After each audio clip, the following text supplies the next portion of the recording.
Good morning. So today I just wanted to do a quick walk through the orchard and just show you guys, it's like the 3rd of April, and just show you guys an April walkthrough of the orchard and show you what's progressing, what's changed, what's not progressing, and maybe some future plans. But I thought I'd start right here on the far end. This is the south end of the orchard. This is the only part that gets like morning shade is our apple trees. But then probably around maybe 11, 10 or 11, and it's just full sun from there on. So the apple trees don't mind. So this is our Granny Smith, which is just coming out of hibernation and it is starting to bloom. I'm seeing a lot of leaves. I'm not seeing any flowers yet. So those will probably be coming up here shortly. If you notice, I did like a quick, I say quick, but I guess it's just like a light prune job on all of the trees over a month ago. So that should have made them a little happier. Here is what is this one again? I always forget. I think this is the Honeycrisp. I had to look really fast. This one is just about ready to start blossoming a little bit. There's some leaves on the ends, some spuds, I should say. You okay there, buddy? Rocky's over here sneezing. My plan, hopefully by the end of the next week, is to clean out their pen because their pen is just so full of just fallen hay. And then I'm going to come over here. I'm just going to keep going back and forth so I don't have to come back all the way back over here. This is the pear. Not quite sure how the growth works on this, but there's definitely a lot of leaves. No blooms yet. So I don't know. From what I remember, it's self-pollinating. So I don't know how this is working out, but I just see a lot of leaves. I just love looking at this tree. The foliage is so pretty. It's like shiny, which I love. And then across is it the Queen Anne? The Queen Anne cherry, which is just kind of like a Rainier cherry. Looks very similar. This one was actually the first one to bloom after I had planted these last year, but it's definitely taking some time to come out this year, so I don't know if that's a good thing or a bad thing. I know we didn't really have that many cold days, and I know cherries need a certain amount of frost days, or freeze hours. I don't know how it works, but so I don't know if that's going to affect how it grows. It might. So I'm just going to hope for the best. It does have a lot of buds on it, but it's nothing bloomed yet. So I'm just going to keep an eye on it because I'm kind of hoping for some cherries. The other cherry tree, however, come around this way because the sun's facing, has definitely given me some foliage and a few flowers. So that's pretty nice. I have seen honeybees on them, so I just need that one to start blooming so they can kind of cross-pollinate from each other. And then it looks like there's another flower bud to start popping up right there. And I guess before I come over here, I should turn around and show you guys that we put in some grapes. So there's one there, and these two are the seedless red flame. I'm seeing some green growth right there. They always look so ugly and dead when you plant them, so just be hopeful. This is kind of just a makeshift trellis that we're using. It has a few wires, which you probably can't see. I'll show you the other two on the other side once we get over there. Let me show you this one since I'm right here. This is my almond. This is new this year. This is a replacement. Oh my gosh. You scared me. This is a replacement for the plum, or no, what did I have here? I had the Santa Rosa plum, which I do plan to possibly still get that tree. It's just going to be probably later in the season because I will show you guys why. here in a minute. But almond, and I know almonds do need a cross pollinator, but I had a lot of success in the past growing this, getting almonds, because I believe my neighbors have some. So just we'll keep an eye on that one. This one was the first one to start blooming this spring. This is the Satsuma plum, and if you look closely, there is just, here, where can I show you? There's just tons of little tiny plums because it has already done blooming. It had some beautiful white flowers. This is a Japanese variety, and they always say that they need a cross-pollinator. But look at it, loaded. So I don't know if those will actually turn into fruit. I mean, they are fruit. I don't know if we'll actually get some big plums from it, but I'm definitely hopeful. And again, like everything I read says the Satsuma needs a cross pollinator, so that's why I was going to redo my Santa Rosa plum and plant that again, but right now I don't have the room for it. So if this thing produces without a pollinator, then obviously someone near me, like maybe one of my neighbors, has a plum tree, and that I can get away with not having to get another one. But yeah, I put in this, I think it's called Blue Robe potato plant, just a flowering shrub.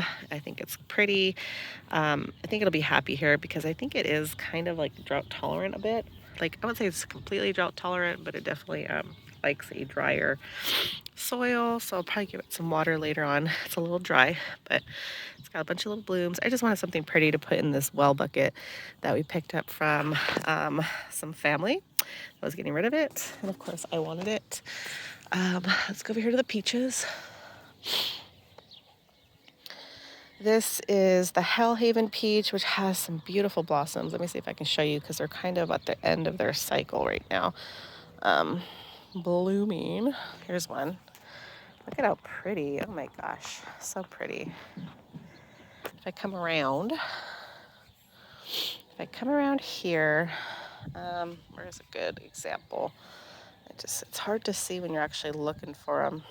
It has, the flowers are done blooming, so now the little peaches are coming out. And if you look closely in the row, that is a little tiny peach right there in the center, which is just looking pretty fabulous. Those ones have little peaches in the center. See that little fuzzball pointy thing? That is a peach. So I'm actually looking really forward to it. I was excited. Peaches are one of my favorite fruits ever, especially summer fruits. This is a new plant.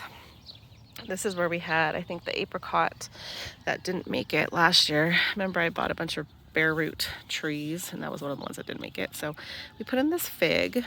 It is the Osborne Prolific Fig.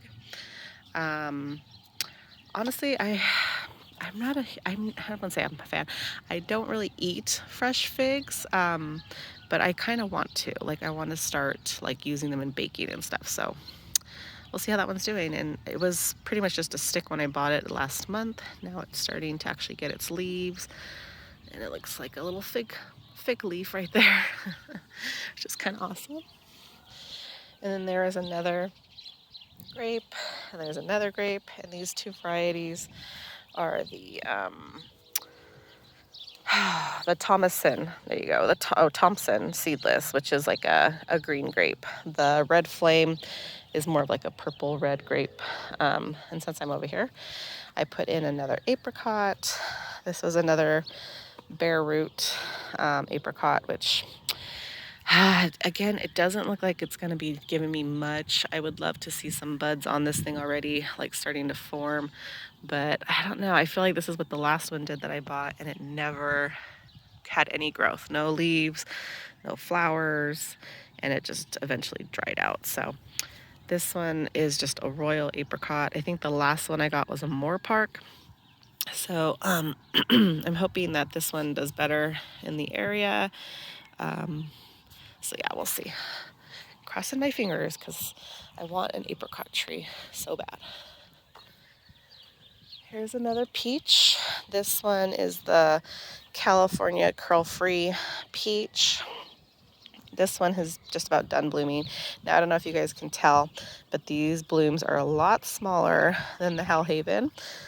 The Hellhaven just had some really beautiful blooms, but again, I don't know if you can see that in camera, but that is the start of a little peach right in the middle of that bloom. And all over, the bees were just all over these trees. They love them. Oh, there's a big one. There is a big one right there, which again is kind of hard to see. So excited. I'm gonna get some peaches this summer.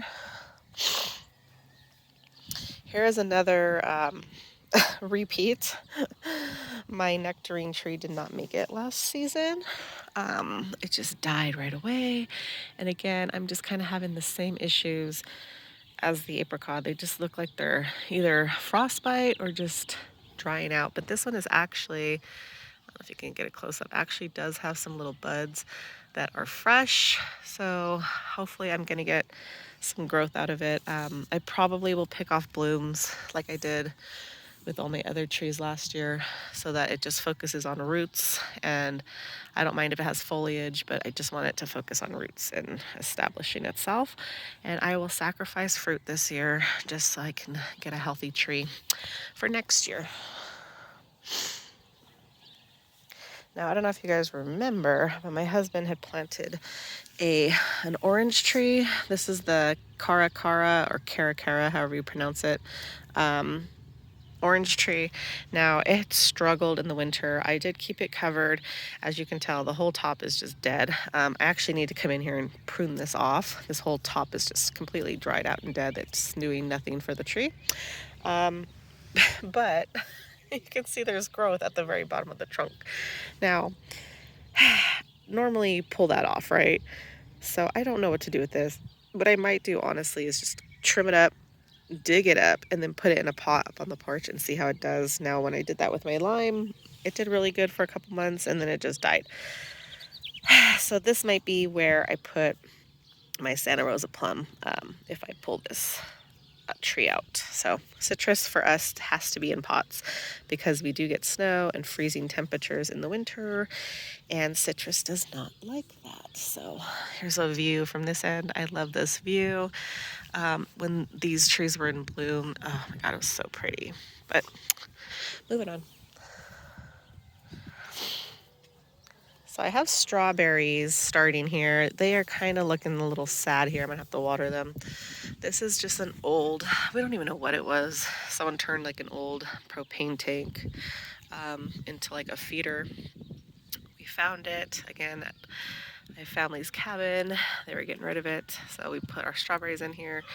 It's pretty rusted, but we like that. But we put like I'll show you guys. We put like a little bit of a weed barrier thing on the bottom so water can get through, but it kind of keeps the plant protected from the rust. But yeah, so they have strawberries growing here. These are the Quinault variety. As you can see, they're not happy here. So I mean, some of them are doing good. Some are better than others. I'm gonna have to just give it some extra water. God, this looks so sad, you guys. I did a butcher job to this thing. This is my pomegranate bush. I trimmed it way back because it was a hot mess. I'll probably leave it alone. For next year and just let it do its thing because it was tilting so bad. So I came in here and cut off a bunch of the side. It is starting to finally grow back. Pomegranates love our area, like I mentioned before. They like more drought areas. So I try not to overwater it, but I do want it to come back because as you can see, I just butchered the heck out of this thing and it's coming back. So that was it, you guys, for my orchard walkthrough in April of 2022. Just wanted to show you guys how things are progressing here. Thanks for watching. Bye.